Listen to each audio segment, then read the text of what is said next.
What's up? I'm Clara Park, and here's the food news for February 9th, 2009. Celebrity chef Eric Ripert of the famed New York seafood emporium Le Bernardin is set to release his new book, On the Line. It's about what it's like working in the kitchen at his four-star restaurant.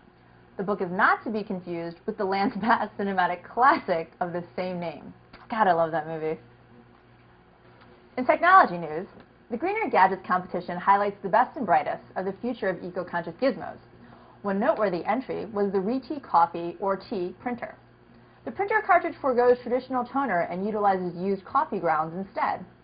That means the next coffee stain on your TPS report will be there on purpose. Sea kittens. We turned out to PETA's latest campaign to curb fish consumption in the United States. According to the masterminds at PETA, people ate fish because fish lack cuddliness. In an effort to change this non-cuddly image of fish, PETA is proposing to call them sea kittens. I guess the fact that people eat fish has nothing to do with how delicious they are or the nutritional value they provide. Seared fish, grilled kitten, it's all the same to me.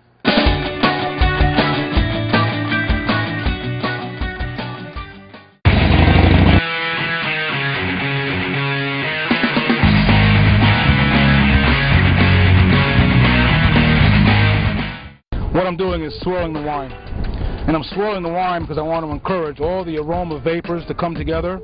I want to encourage all those flavor compounds to come together on top of the surface of the wine and collect right here in the middle of the bowl so that I can get as much as I can when I actually put my nose inside the glass to inhale deeply. Put my nose deep into the glass so that I can actually get enough aroma and enough of those vapors to come through my retronasal cavity and actually taste the wine prior to drinking it. That's why I'm swirling. If you notice, I don't have my pinky out. So you don't have to put your pinky out. And it's not a pretentious thing. You'll notice wine people that really love wine, they'll spend all day swirling their wine. And you get so used to it that you'll swirl your water. It's just something that you do. It's not pretentious. It's not snotty unless you want it to be. But it's not. So be passionate about wine. Don't be pretentious. I hope you learned something today.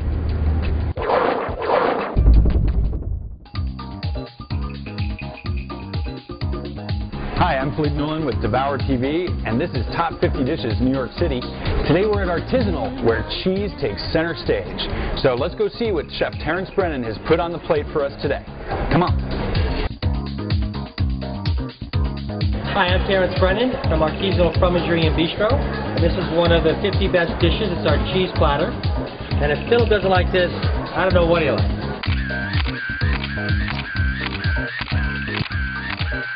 Oh, yeah.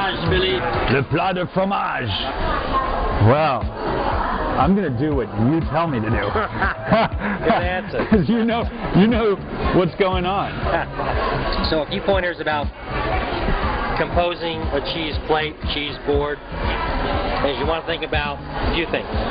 Different types of milk, goat, sheep, cows, majority of all cheese. I mean, you have your yak, you have your buffalo milk, but basically a majority of the world's cheeses for a cheese plate are made from those three types of milk. So I like to mix up the milks, make sure I have a sheep, goat, and cow. Then you think about texture. Yep. You think about strength of the cheeses. You want to have some milder ones and then build up to a strong blue cheese. Blue cheese at the end. You're also going to set the board up left to right. Left being your starter. Your starter cheeses, your most mild, and then move to the right. If you have a round plate, we would start at 12 o'clock and go clockwise. So it's easy for the guest or your guest to figure out, which route to go. All right, so Mountain Shepherd. Mountain Shepherd from Vermont. From the great state of Vermont. Not that far. A lot of American artisanal cheeses are coming from there. Taste buds activated, Captain. Okay. It started off a little bit chalky, and then it started getting pasty, as you said. And that nuttiness is really coming through it. Oh, man. Here we go with the Montenegro. Okay, so this is our aged goat cheese from Spain. It's intense. Here we go. That texture. It's so creamy. We haven't tasted the conque yet. Cow's milk cheese. I'm smelling the cheese just like you showed me.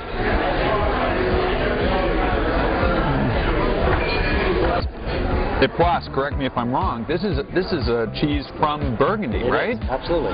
We're going to need a little vehicle to get this to our mouth. Yeah, that's pretty. So the vehicle is because it's so runny. It's looking runny and gooey. Right. It's coming off. Ah! All right. So let's try the Valdion. So now this is the blue cheese. Yeah, now this is going to be very strong. So this blueness is actually mold. Yes. It's really tasty mold. Yeah. The strong, really strong blue cheese as opposed to like a Stilton that's a lot creamier and milder. This is bringing it on in flavor. One of the things I want to point out is all of these cheeses, from our wonderful Vermont cheese through this incredible cheese of Burgundy, they are all at the peak of perfection. You guys are the cheese kings in New York because you really take pride in serving the cheeses right at that point. You said this is like almost teetering on the edge, but you get them to the table when they're right on. Artisanal, top 50 New York City, cheese, you heard it from the man, is good for your health. You'll lose weight if you eat more cheese. Thanks, Terry. Cheers, Ben. Cheers. But I always remember when I was a young cook in Switzerland, and Switzerland, pressure was on every day. The menu was in German. The chef spoke French to us. And you grew up part of... Well, I grew up in Sweden, so I spoke either Swedish or English. So every day you come in, and it's like it's just massive information that you have to get in different languages.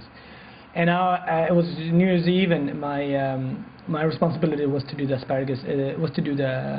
Asparagus terrine with ossetra caviar and smoked salmon. It's very classical food. Right. And I did this terrine with gelatin, like a bechamel sauce, thickened with gelatin, boiled the asparagus, put them in, and then had the salmon cured, caviar was there. So in this translation, I got somewhere I lost the idea for how much gelatin powder versus gelatin sheets. So I was 21, I screwed up. And I thought, okay, yes, it's okay, I screwed up, and I caught it, but I was like, I couldn't go back, so I was like, I'm going to put it in the freezer rather than asking my boss what to do. Yes, so I put it in the freezer. So when me and Chef started slicing, beginning of service, he's like, why is it ice cold? Oh, it's not going to be ice cold for a long time. Okay. And Chef is busy, then he comes back. Why is it still ice cold? We got to go. It's 6 o'clock. We got to go. It's just slicing. Why is it ice cream? And then eventually the freezer temperature stops, right? Like it really stops. Yes. Why is it moist? Then it's soup with asparagus chunks. And at the same time, and then in the end of service, we're just spooning this out, right? Because I was cursed in whether it was German, Italian, French. You heard the curses in every single language. I was cursed in every single language. It was a European using curse. Yes, of course.